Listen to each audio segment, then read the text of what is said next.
La meva il·lusió seria arribar al següent trimestre i següent nivell, fins al nivell C.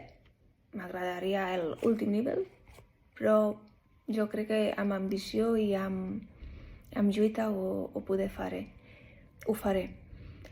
També dono gràcies al meu professor Jaume, que ho ha fet molt fàcil, les classes i la comprensió. I també gràcies als meus companys, perquè la veritat que està tot molt bé i ho ha fet tot molt fàcil. Moltíssimes gràcies. Adéu.